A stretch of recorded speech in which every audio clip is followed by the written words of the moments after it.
guys, yan for today's video. Paahon na kami, di ba? Tapos na mga arga. Eh, syempre, nakadating na sa pinagsusulitan namin yung kopra. Kailangan na namin umahon. Yan. Mga kasama ko.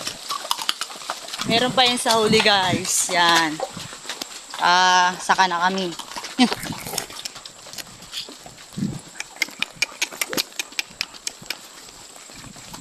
Mga 2 oras lang din. Tiyak gagabihin kami nito.